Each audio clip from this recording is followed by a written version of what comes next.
జై శ్రీరామ్. ఈరోజు నేను కొత్తిమీర టమాటా పచ్చడి అయితే చేస్తున్నాను. అది ఎంతో టేస్ట్గా ఉంటుంది. వేడివేడి అన్నంలో నెయ్యి వేసుకొని తిన్నామంటే చికెను మటను ఏవి గుర్తురావు, దీంతో తినేస్తాము. మరి ప్రాసెస్లోకి అయితే వెళ్దాము. ఒక స్టవ్ పైన ఒక పాన్ పెట్టుకోవాలి. అందులో 2 టేబుల్ స్పూన్లు అయితే ఆయిల్ వేసుకొని, 1 టీ స్పూన్ జీలకర్ర, 1 టీ స్పూన్ మినపప్పు వేసుకొని, అందులో ఒక 50 గ్రాములు పచ్చిమిర్చి, మీకు ఎక్కువ కావాలంటే ఇంకా 10 వేసుకోవచ్చు. అంటే పచ్చిమిర్చి లెక్క అయితే ఒక 20 పచ్చిమిర్చి వేసాను నేను. ఇలాగ వేసుకొని వేయించుకొని పక్కకి తీసేసాను. ఇందులోనే ఒక పెద్ద కట్ట కొత్తిమీర కట్ చేసి శుభ్రంగా కడిగేసి నూనెలో వేయించుకోవాలి. ఇది కూడా మూత పెట్టుకొని దగ్గరగా, అంటే అందులో నీరు ఉండకూడదు అనమాట. మనం కొత్తిమీర పచ్చడి చేస్తాము కానీ ఒకరిది ఒకలా టేస్ట్ వస్తుంది, ఒకరిది ఒకలా ఉంటుంది. అదే ఇలాగా ఆయిల్లో ఫ్రై అవుతేనే టేస్ట్ బాగుంటుంది అనమాట. అలాగే మీరు ట్రై చేయండి. ఇప్పుడైతే ఇలా దగ్గరగా అయిపోయిన తర్వాత చూసారు కదా ఆయిల్ తేలుతుంది. ఇప్పుడు పచ్చిమిర్చిలోకి ఈ కొత్తిమీరను కూడా తీసేసుకోవాలి. కేజీ టమాటాలు మళ్ళీ అదే పాన్లో 2 టేబుల్ స్పూన్ల ఆయిల్ వేసుకొని కేజీ టమాటాలు ఇలా పొడవుగా కట్ చేసుకోవాలి. కట్ చేసుకొని అవి ఈ ఆయిల్ కాగిన తర్వాత అందులో వేసేసుకోవాలి.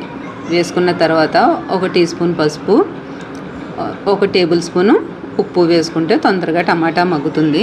అలాగే ఒక చిన్న నిమ్మకాయ సైజు అంతా చింతపండు కడుక్కొని అందులో పిక్కలు లేకుండా చూసుకొని వేసేసుకొని ఒకసారి కలుపుకొని మూత పెట్టుకోవాలి.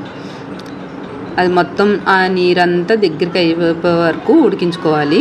ఇది ఉడుకుతూ ఉంటుంది. ఈలోపు నేను మిక్సీ జార్లోకి వేయించుకున్న పచ్చిమిర్చి కొత్తిమీర వేసుకొని మిక్సీ పెట్టేస్తాను.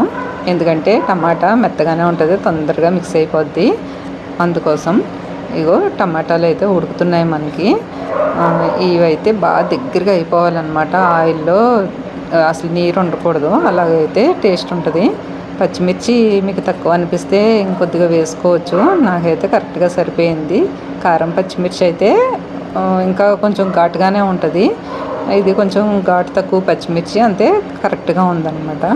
ఇప్పుడు ఇలా మిక్సీ పట్టుకున్న పచ్చిమిర్చి కొత్తిమీరని ఇది బాగా దగ్గరగా అయిపోయింది కదా, స్టవ్ ఆఫ్ చేసుకొని అందులో కలిపేసుకోవాలి. ఇలా కలిపిన తర్వాత మిక్సీ జార్లోకి తీసుకొని ఒక్కసారి తిప్పుకుంటే సరిపోద్ది అనమాట. ఎక్కువ తిప్పని అవసరం లేదు, మరీ మెత్తగా అయిపోద్ది. అందులో కొంచెం మనకు సరిపడగా ఉప్పు చూసుకొని, ముందు వేసుకున్నాం కదా ఉప్పు అయితే చూసుకొని మళ్ళీ కొంచెం వేసుకొని తిప్పేశాను నేను. ఇప్పుడు ఒక పెద్ద ఉల్లిపాయని వేసుకొని ఒక్కసారి పల్సిచ్చుకొని ఆపుకోవాలి అంతే. లేదు అంటే ముక్కల కింద కట్ చేసుకొని అన్నా వేసుకోవచ్చు. చూసారుగా సింపుల్గా అయిపోయింది. మీరు ఒకసారి ట్రై చేయండి. ఎలా ఉందో కామెంట్ చేయండి. మీకు నచ్చితే కనుక లైక్ చేయండి, షేర్ చేయండి, సబ్స్క్రైబ్ చేయడం మాత్రం మర్చిపోకండి. థ్యాంక్స్.